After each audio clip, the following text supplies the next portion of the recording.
welcome to another episode of Just Onside. And it does feel like we've been recording all week. I think this is episode number 4 or 5, but it's been a long week, but I think it's been important. I think obviously we've had some very emotive subjects to discuss, but we're talking about the Premier League now. Okay, so I've got, as usual, my regular guest, Brother Ois. How are you, sir? I'm doing good, Ayub. But I just like spending time with you, Ayub. You know, you make it sound as if we've been spending too much time together covering these or recording these podcasts. You know, I enjoy it. It's always a pleasure. Always a pleasure. There would be obviously a third individual, but as we speak, I think he's on his way to Birmingham. But seeing as it's Friday, it's about 5:30. I think he'll be stationary. It's not the best time to travel. So we wish Baj a pleasant and safe journey. Hopefully he'll be back with us on Monday when we record again. But it's been an interesting week. But before we crack on, please subscribe. I think there is a button somewhere here. So do press it. Not the actual button that's here, because it's not a real button. So press subscribe. Share, please, with your friends. Smash a like as always. Put in a comment. It's always interesting to read what you guys have got to say. Okay, so we're back onto the Premier League. So let's talk about the game of the weekend, which is at the Emirates Stadium. It's between Arsenal and Manchester City. We've got an Arsenal fan. So as an Arsenal fan, what are your thoughts? How important is the game? Is it crucial? Is it going to be season defining, Ois?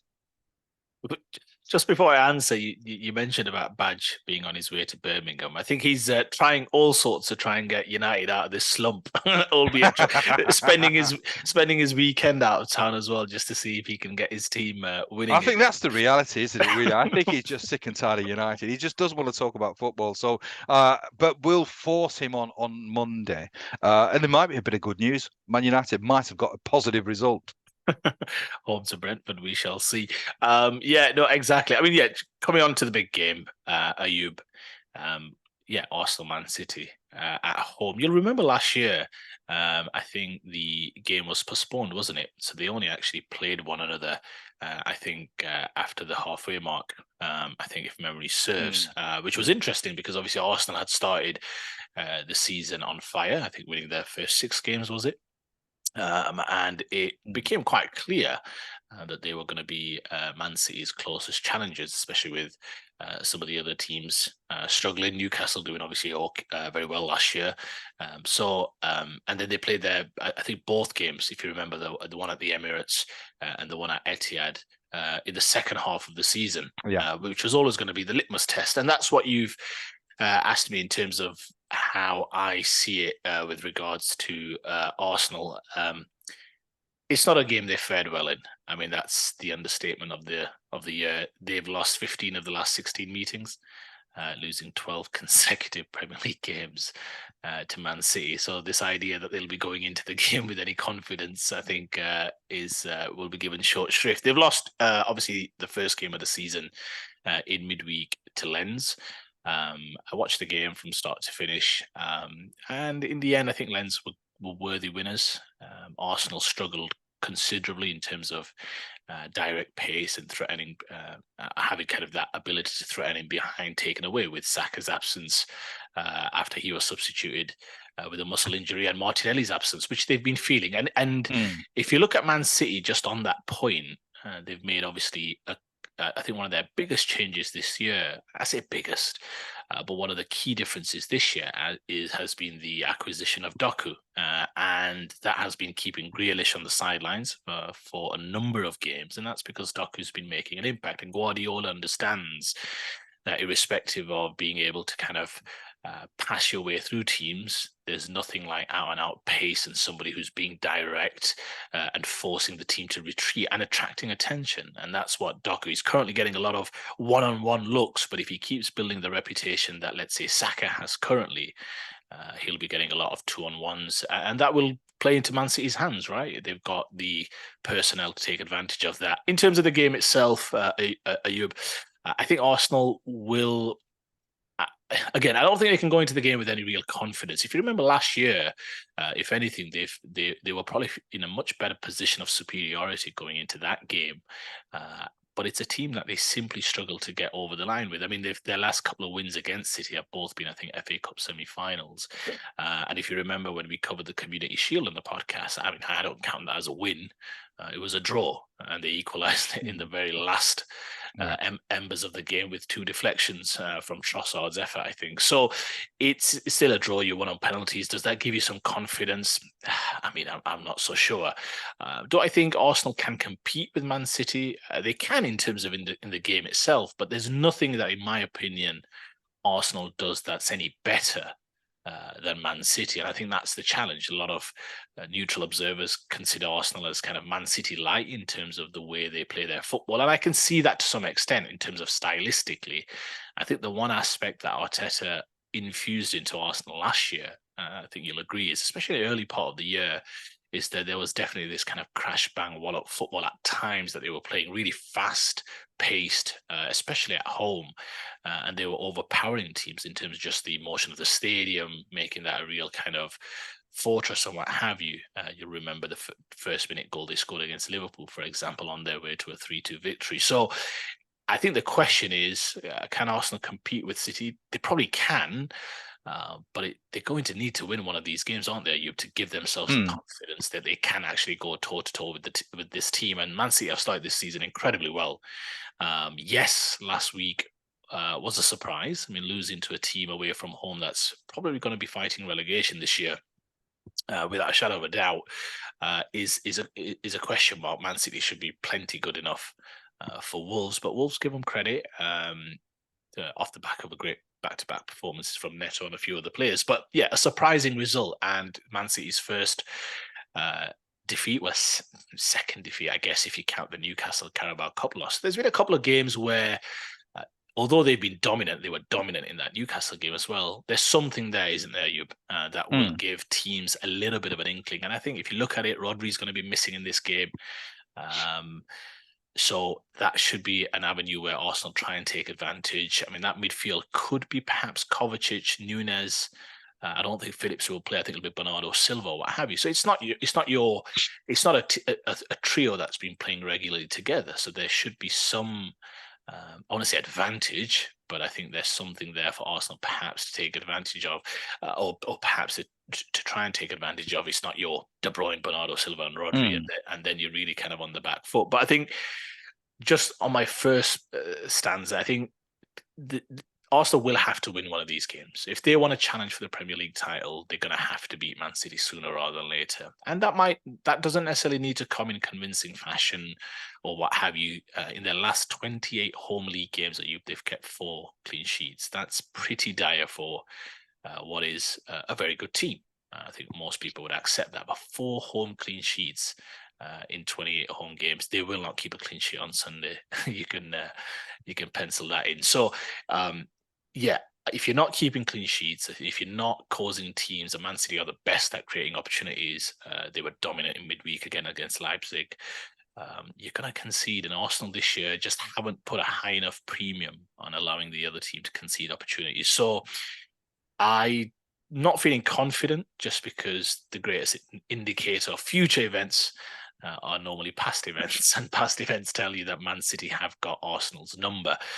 If Arsenal are going to challenge for this title, as much as I'm a big believer that in the end you prove it over 38 games, and even if Arsenal were to somehow win, I don't think that necessarily means they're going to win the league or what have you. One result doesn't prove that. What it does maybe prove is that Arsenal would feel as though we can beat this team. And that sometimes opens up or unlocks another level of confidence, not just against Man City, but against going into the kind of the future game. So let's see. I'll offer you my prediction once I've heard your thoughts.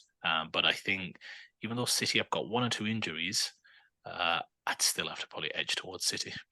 Before I follow my thoughts, can I just pick up on some of the things that you said? Now, it's been a long time.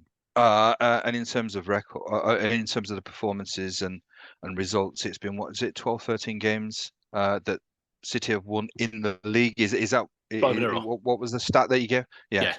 In terms of sides from last season to this season, Arsenal, do you think they're a better side this season than they were last season? It's a difficult one. It's a nuanced one. I think the loss of Xhaka. If you remember, Timber played in the Community Shield and he played really well. And if you remember, he came off, and then it was at that point, 5 minutes later, that Cole Palmer scored, who's now playing for obviously Chelsea. So losing him in the first game of the season, if he was here, they'd probably be a bit more solid, because he definitely looks like a good quality utility kind of left centre back, right centre back. He can play anywhere. Could even drop him into midfield if you want. Declan Rice is a major addition. I think that's a big plus, and he'll continue to get better. It's still early days, but I think he started well. Partey's been injured for a little while. It's more, I think, when you ask me, when you say side, we can go through the players plus minuses and all the rest of it. I look at it more from a position of what's the temperament of the team right now. What's the psychological feel and mood? Last year, when you win 6 out of 6 at the start, and I think Man City were started off a little slow, let's say, you give yourself a little bit of, okay, it feeds confidence and it breeds confidence, right? And I think this year there have been some vulnerabilities, no clean sheets at home, and conceding late goals against 10 men against Fulham, which should have been another win. Not being able to maybe beat Spurs, which they normally historically do. And these kind of elements play on the psyche of the players, right? Normally they have the number of Spurs at home at least, and Spurs were well worth their point. Beating Fulham 2-1, they're down to 10 men. You don't see that game through. So there's been a few things, right? And now they've got a few injuries, and also, like I said, a lack of pace. And if Saka's missing, their stats, his dribbling stats and successful dribbles are like up there in the top, kind of in the 90th percentile. And you take him out and take Martinelli out, and they don't threaten him behind. It's a lot of pass to feet. It's a lot of safe stuff, and City eat that kind of stuff for breakfast. That's me, and that's easy for them. So you've got to threaten him behind. You've got to mix your game up against them, off the ball, on the ball. Are they a better side? I don't think they're functioning as smoothly as they were last year, let's say. I think, again, there are some vulnerabilities there, but it's still early days. They've not lost in the league. I'll probably get that in one last time.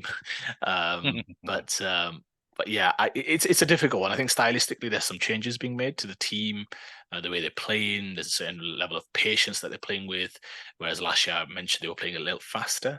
I think there is this storyline developing, and I agree with it, that there is this kind of emotion that they're playing with at home at times, with feeding off the crowd, and that's sometimes not assisting or not helping as much. They're much better away from home in terms of control. At home, they do leave themselves open, and in the league, you're not getting away with that. There's too many good teams, even whether you're at home or away. I actually like Arsenal playing away from home. They're much more in control. They use the fact that the other team has to play a little bit against them. So yeah, are they a better team?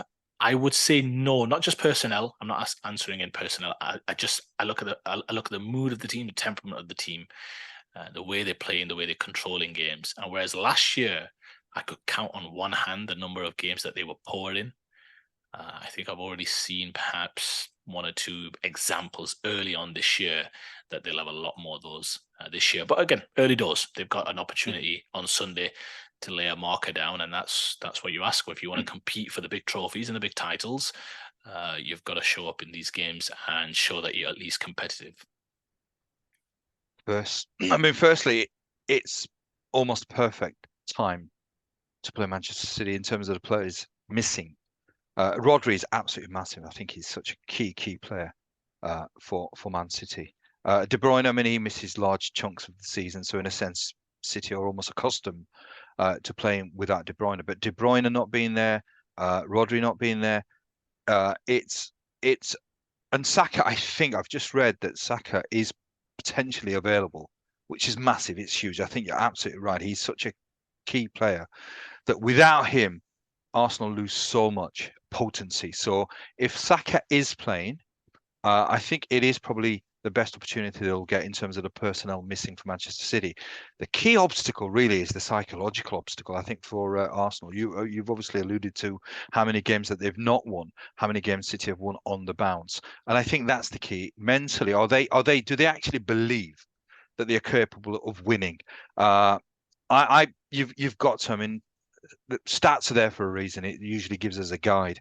I see no reason why there's going to be any reason after the game that those stats will be misleading, because those stats are absolutely make me convinced as well. As I said, it is a great opportunity. I think psychologically, Arsenal just don't believe. Genuinely, I think if you ask the players, I don't think they believe that they are good enough to beat Manchester City. So I would probably, at best, I think it might be a draw.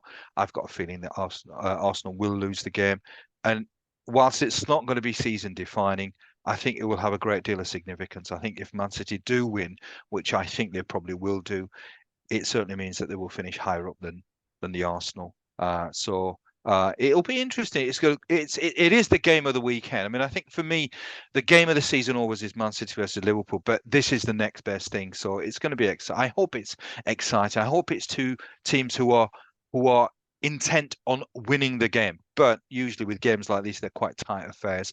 Usually it's a moment of brilliance, a moment of magic. If it is that, you just think that Man City have more players capable of those moments of magic. So it'll be interesting. It'll be interesting. But in terms of result, I would say either a draw, but my head tells me it's going to be a City win. What's your thoughts? Yeah, just I'll give you my prediction. You make some good points there. I think it is a psychological game for Arsenal.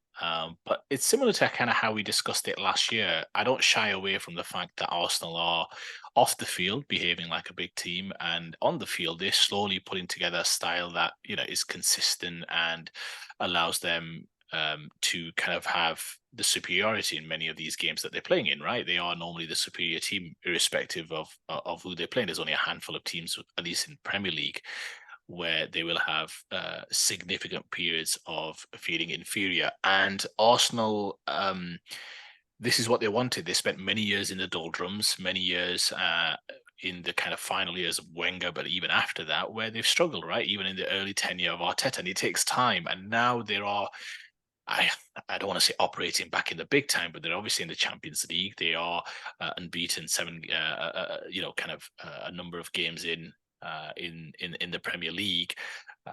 But it's interesting because I always think these games give you an opportunity. There are those who shy away from it and think, oh yeah, but if you want to achieve big things, you're going to have to beat some big teams along the way. You're dining at the top table, as I always say. So if you're dining at the top table and that's where you want to be, you don't shy away from these games. These games not only represent a threat that you could lose your unbeaten start to the season, but you're thinking, hang on, what happens if we win? That's then 2 league defeats in a row for Manchester City, something they've not done since December 2018 in terms of losing back-to-back games in the league,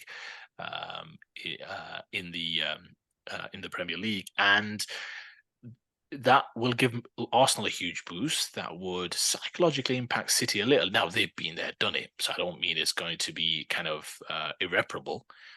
But they'll look at that and think, wow, that's back-to-back defeats, losing to our kind of nearest challengers from last year. That'll give a big boost to some of the other teams in the Premier League. The fact that City do have a little bit of vulnerability all of a sudden.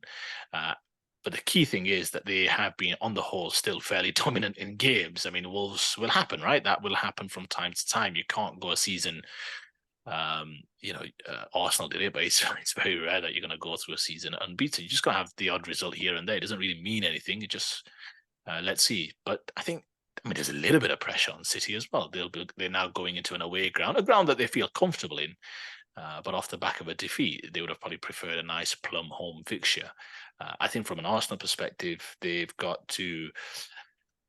I prefer them playing perhaps a bit more controlled, a bit more cautious. City close off the angles better than any team against Arsenal that I've seen. Arsenal really struggle to play out against them. Now, you'll see that on Sunday when Arsenal are quiet. Raya will have tons of touches with the ball at his feet, and Haaland and Alvarez will be smart in the way they press, and Bernardo Silva and the rest of it. They are the smartest team in terms of the way they press Arsenal, let's say, and not let them get out. But it'll be interesting to see if Arteta's got a plan for that. I will back a City win. I think Haaland will be back to his goal-scoring best. I think they're just a little too good for Arsenal in terms of the fact that I've not seen them this season have a game where they've not created a ton of chances, and Arsenal also conceding a fair few chances. So you put those two together, That's not a recipe that ends well for Arsenal. So I'm gonna go for a City 3-1 win. I think they'll score a few. I think Arsenal may well get on the scoreboard, but again, it's a massive opportunity for Arsenal as well. That's the way I see it. So it'll be very interesting. But yeah, I think the unbeaten run ends on Sunday. The confidence of an Arsenal supporter. My goodness me. It's the realism. The realism. It's that what it is. It's that what it is. But I expect a little bit more optimism. It is a home fixture, and obviously Arsenal are a decent side. But we will see. We will see. But enough about the top of the table. Let's go right to the bottom. There was an interesting game. It's obviously a team that I've been following very closely. Luton. They played Burnley. I mean, I was sort of vilified. I Rightly predicted so. that, yeah, rightly so. Yeah, I predicted that Luton would not win a game of football. They did the unthinkable, and they did actually win a game of football. OS was actually probably quite confident, maybe not quite confident, but certainly thought that they may get a result against Burnley. It was never going to happen. Made me sweat for a short time, but that was an opportunity because it's obviously another side that is at the fag end of the table. So it was a great opportunity. I think it was an opportunity they should have taken there. I don't think they're going to get too many opportunities. They play Spurs. That's the midday kickoff. So that is a result where that's a game that they're getting nothing. Let's not even go there. They are getting absolutely nothing from a rampant Spurs side. So, and when we do talk about the Fantasy Premier League, I'll be picking a few players from Spurs. You watch this space. So, but the game that I want to talk about is it has enormous relevance. It's Everton against Bournemouth, and the reason why I want to pick on this game and briefly talk about this game is that Sheffield United, Luton are down. They're gone. And we've talked about this one spot. And I think it could be. You talked about Wolves. I think Wolves are too good. I know it's famous last words. Many sides. You thought Leicester were too good.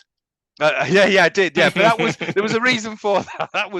That was because I thought if I keep saying that, it curses them. So that was the reason. But in terms of the Premier League this season, I think most observers will say that Luton and Sheffield United probably are favourites to go down, and they will go down.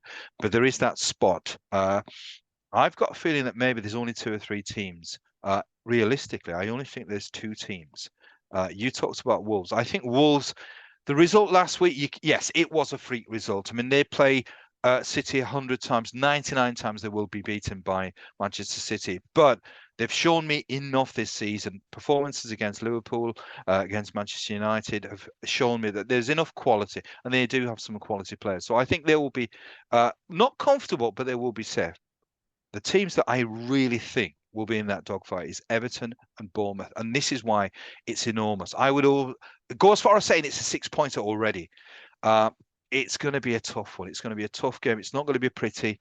I just think whoever wins that game, the confidence that they will sort of gain from that game, it's not going to be something where they think, right, we're safe, but it certainly will have major ramifications come the end of the season. I'm looking forward to it. Would you believe I'm looking forward to that game more than the Arsenal Manchester City game, purely because I think there's something about dogfights. There's something about survival. It's almost if ever a game was made for Sean Dyche, it would be that. But I'm just thinking, has Dyche lost that sort of Midas touch that he had, where he reveled in dogfights?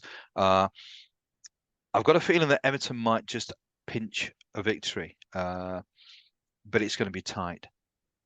And I just think they've got perhaps a little bit of potency now with DCL up front. So it's a game I'm looking forward to. It's a game that I think will be. It's not going to be pretty. It's not going to be for the faint-hearted. But it will have, in my mind, I think I would go as far as saying, I know it's ridiculously early to predict, but I think whoever wins may be the team that stays up at the expense of the other team, because I really think it's only between 2 or 3 teams. I think these 2 teams are perhaps the favourite to take that 3rd spot. What's your thoughts on that?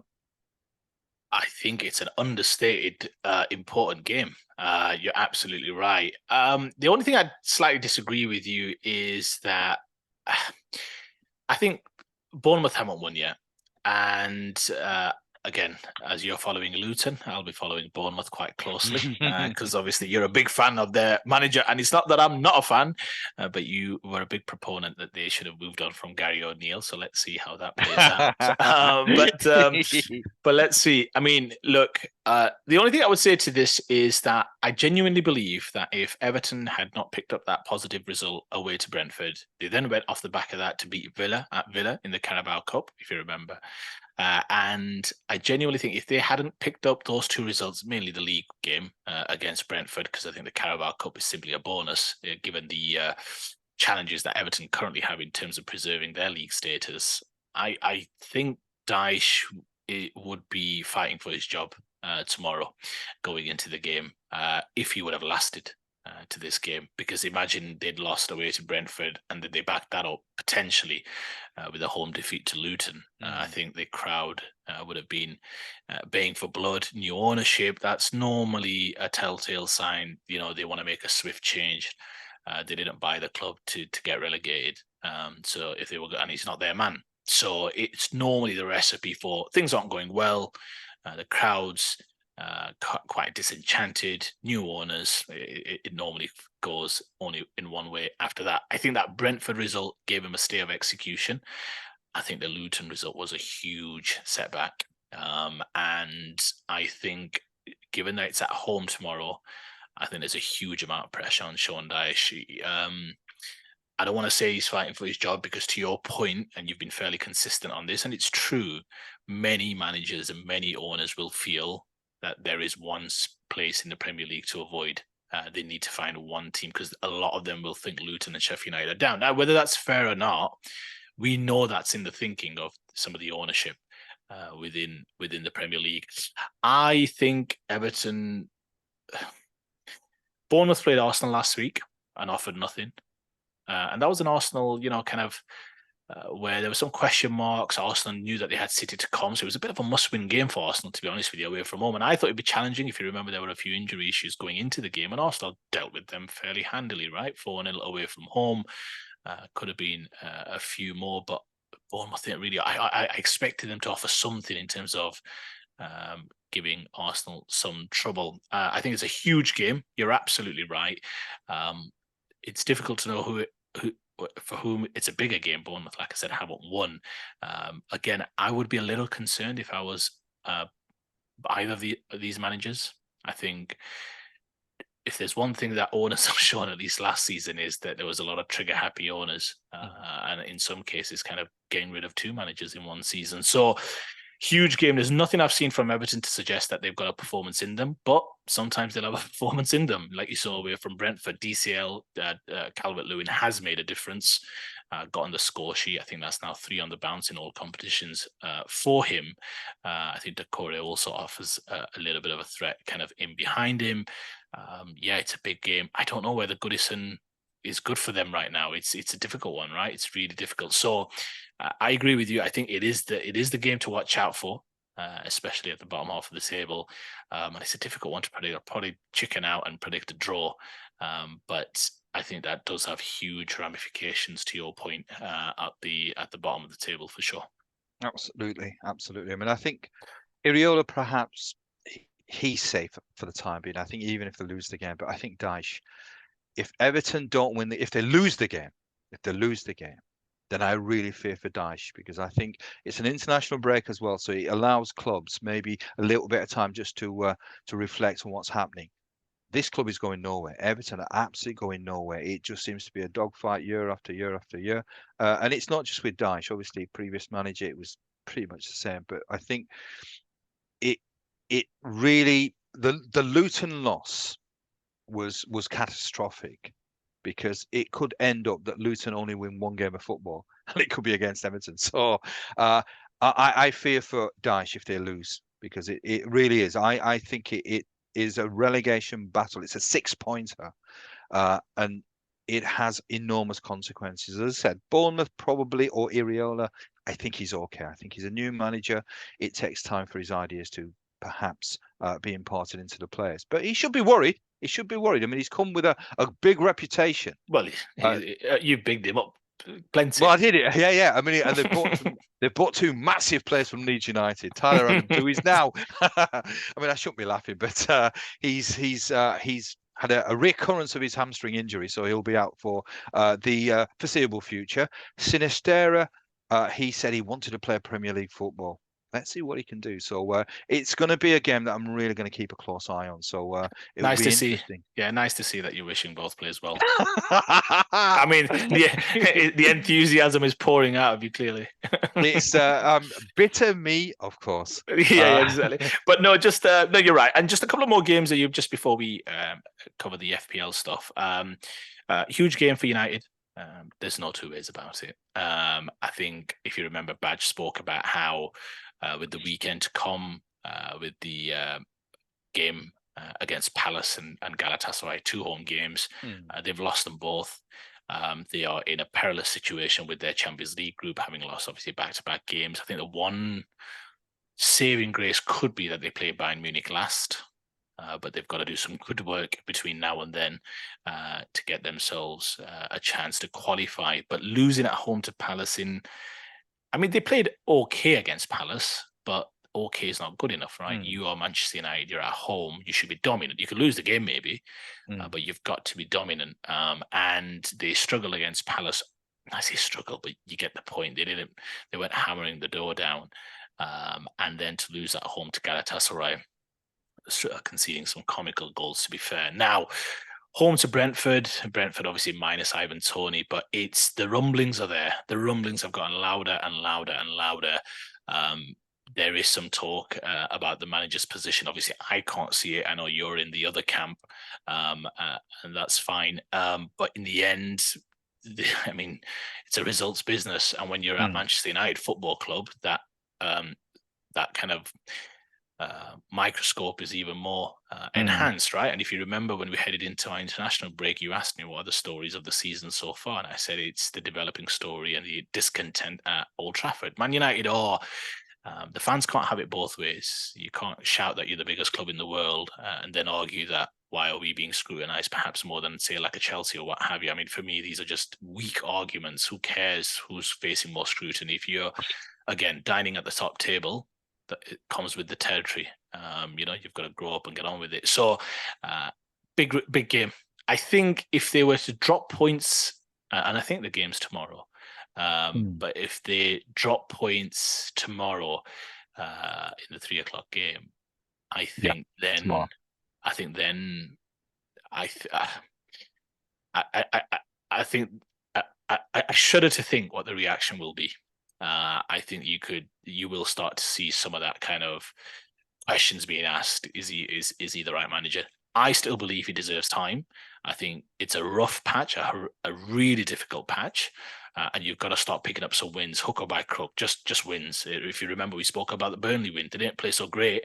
And that's why I've been a big proponent of you quite often about performances, because the results will follow. It's the performances that lead on to the results. Against Burnley, they were fine, but you can't have a steady diet of fine. You've got to be dominant in games and you'll win more than you lose. And then they had, let's say, a so-so performance against Palace. They fell on the wrong side of those margins. They had a so-so performance against Galatasaray. They fell on the wrong side of those margins. And now they face a Brentford team that, is doing what it can without their talisman for the time being and doing okay. And they've had some tough results, but they've also picked up the odd positive results. So not quite sure what to predict. I mean, it goes without saying, United must win. There's another game I want to cover, but just want to quickly gather your thoughts on that one.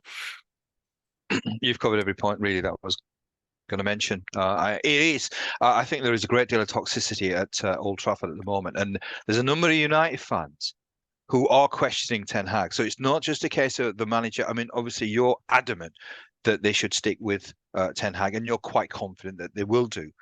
There's a growing band of United fans who are perhaps starting to think about calling for his head. So that's why, and you're right, they need results. They need positive results. I think the ray of light that they have at the moment, it was exhibited in the Champions League game was Højlund. He was magnificent. So I think if there is some sort of saviour for the next few games, it's probably Højlund. He was absolutely magnificent midweek. So if he's on song, maybe there's a chance, because ultimately, I suppose if you score goals, you've got a chance of winning games. But certainly, there is something very rotten at Old Trafford, and I think Ten Hag is not somebody that perhaps is giving me, if I was a United fan, confidence that he is the right person to resolve the mess that exists at Old Trafford, and that's why I fear for his job if it continues. If he was a manager that had buy-in from all the players, from the fans, you could sort of say yes, he's he's he's the person at the moment who's best equipped to deal with the problems that exist. I think he's at the moment, it appears to me, part of the problem. And that's why I sort of fear that if the results don't go his way, but it's always been the case, the best way to alleviate all of this is to win games of football. If they win games of football, everything becomes at least a little calmer. So I think it will be a tough game. It's not a walk in the park, but I just think that Hoyland is he's coming into his own. I think if he plays anywhere near the way that he did midweek, I think United will probably win the game and everything will be, to a certain extent, placated. Yeah, two different goals from Hoyland in the middle, in the midweek. Good cross by Rashford, great header. I mean, yes, of course, some may argue it's just hit it, but no, I actually think his head is run in a Yeah, really I agree. smart and subtle way. And then a second one, just power, athleticism, running into the body of the final defender, and then just nonchalant finish. And even his disallowed goal, I thought he took with Yeah, absolutely. Yeah. such a plum. So there's definitely some good vibes. And listen, they've got two games: home to Brentford, away to Sheffield United. 6 points. They need 6 points. So let's not beat around the bush. They've got Manchester City at home there afterwards in the league, so they will want to pick up maximum points from these next two games. But they need a performance as well to some respects, because Brentford are the kind of team that know how to play. Obviously, for me, you know, at least one of the most respected managers in the league with Thomas Frank, but they know how to play a good style.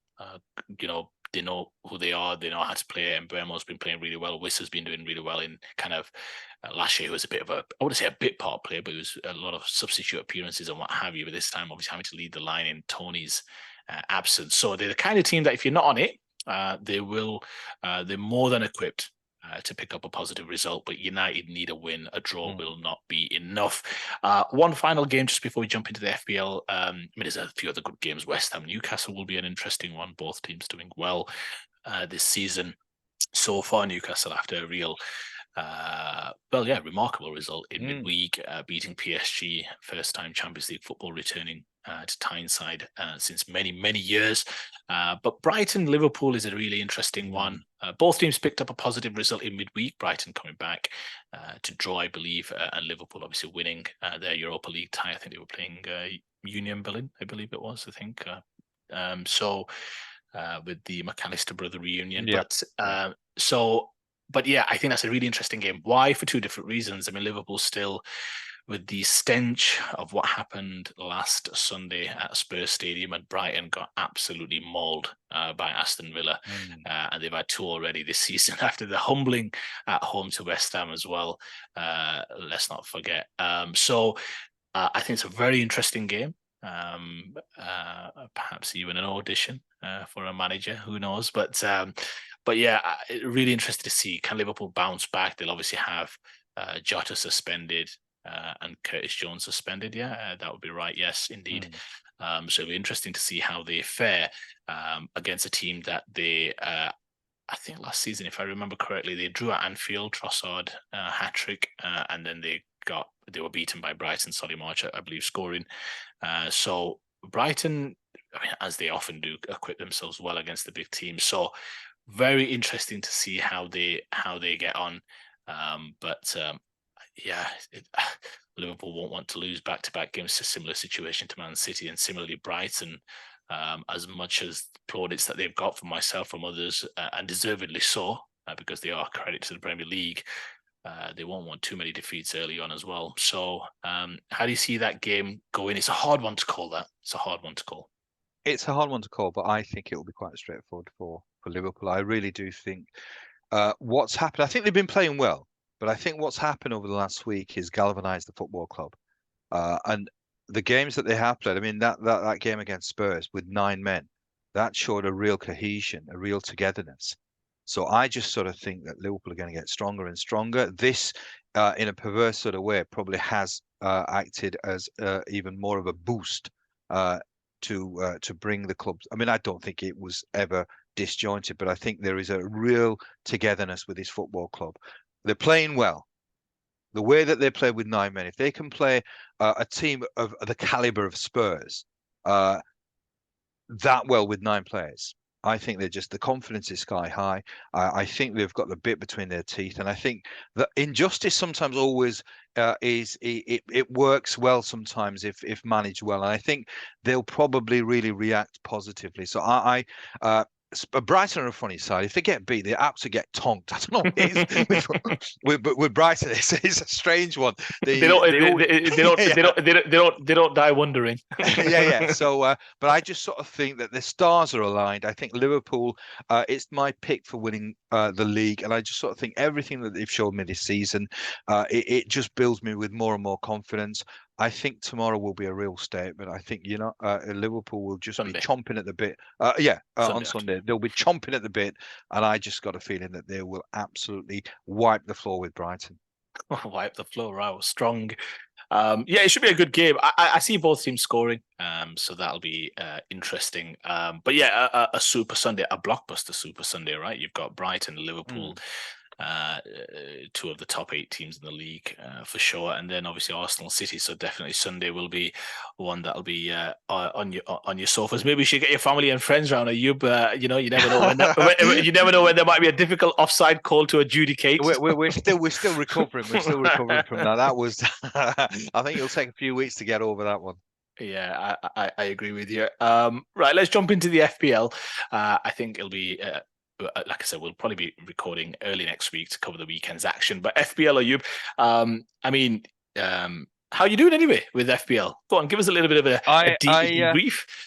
I mean, I had a cracking week. There was I think about 2 weeks ago, I had a cracking week. I think in our league, the highest point scorer was somebody with 98 points. I got 95. I never got a mention on our Twitter page. I think I'm 70th. I had a good week. I moved a good few places, but I'm sort of hovering around 70. But I did miss a week. Remember, I did miss a week. But as long as I don't finish anything below 80, I'm okay. Where are you anyway? Where are you? I need to check. But I think I'm in the top 25. I think I might have just broken that. Because I again had a pretty decent week last week.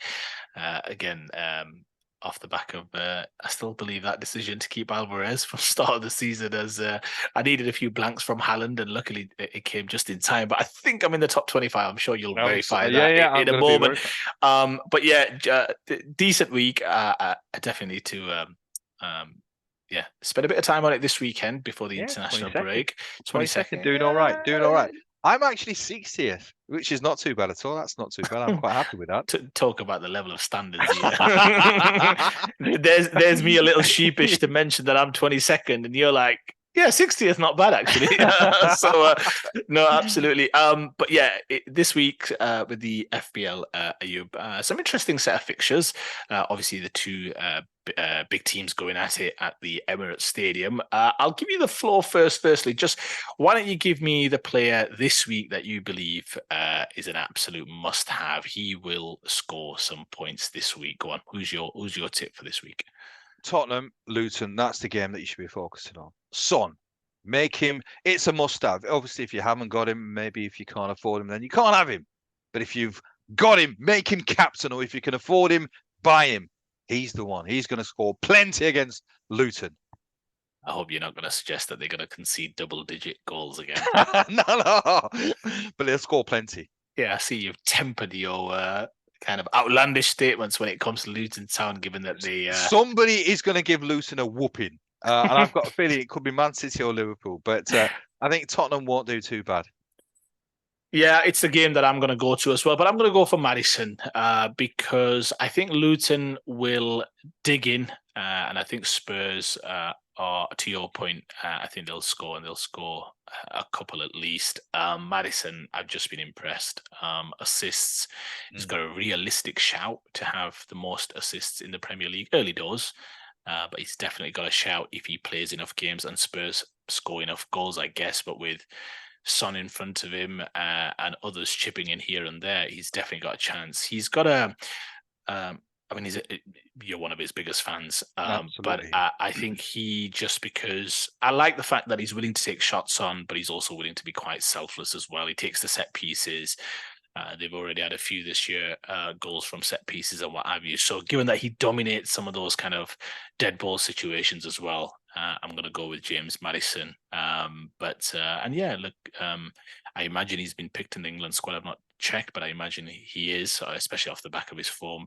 August Premier League Player of the Month, I believe.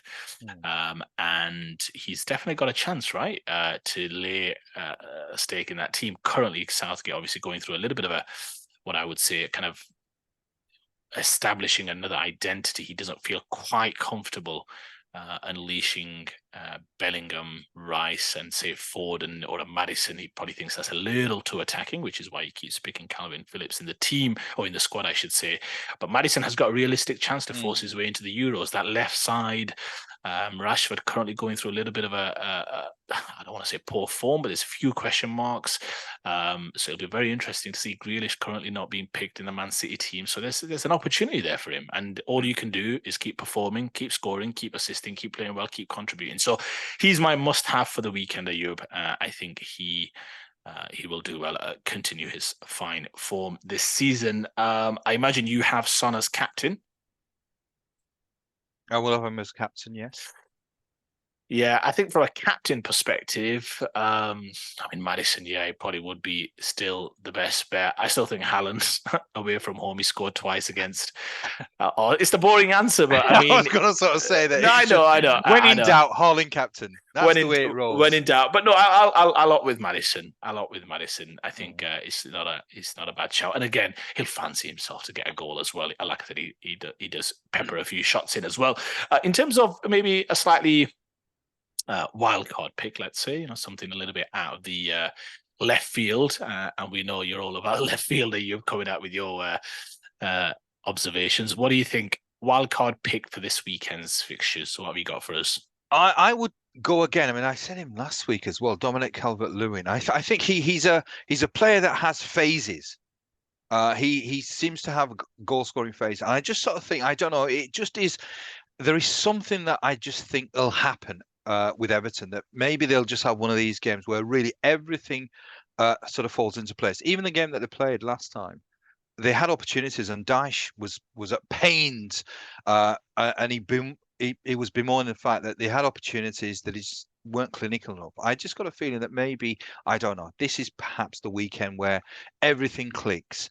And Dominic Calvert-Lewin, I think he's in that sort of, he scored a few goals, and he does tend to do that. He'll have a little phase where he'll score goals for about 4 or 5 games, and maybe he might be quiet. I just got a feeling that maybe he might score 2 or 3. So I would sort of say maybe as a wild card pick, DCL. Yeah, it's not a bad shout. Yeah, he's in decent form. At home to a struggling team, he'll fancy getting on the score sheet again. Wonder how he's going to cope in terms of playing quite a few games recently. So let's see if he makes it. But yeah, no, it's not a bad shout at all. I'm gonna go. I'm worried that he might not get selected, and that's always the first question mark. But I'm gonna go for Broha for Chelsea. I think Jackson comes back after obviously serving a suspension in the game against Fulham. I just wonder, it's a really tricky one. If only I could read Poch. But Pochettino, will he reinstate Jackson? Because Jackson's also kind of searching and striving for form, a big signing in the summer. It's one of those where I think he's going to have to make a call. Now, Broho did score against Fulham, albeit a little fortuitously.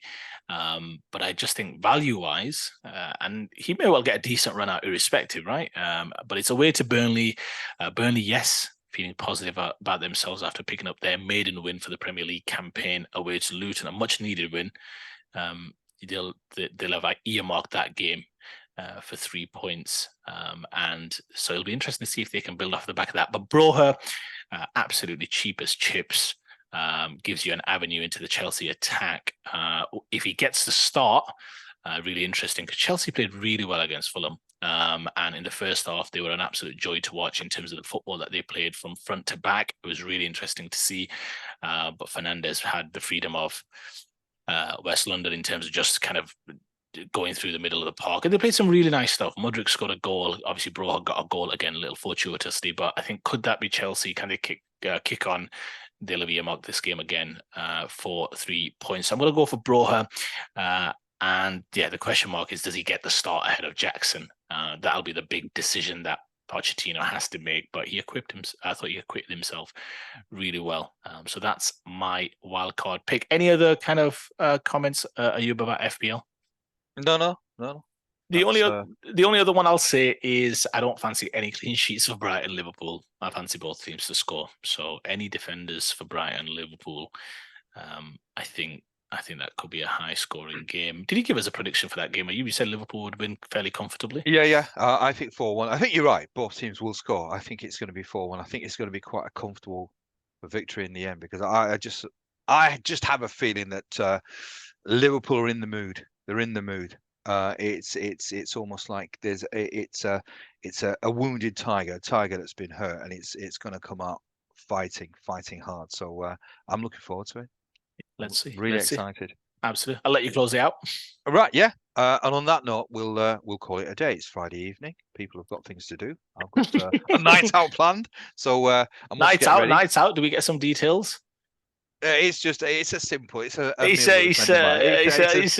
with a friend of mine. Let's. The good lady could be watching, so. I love it.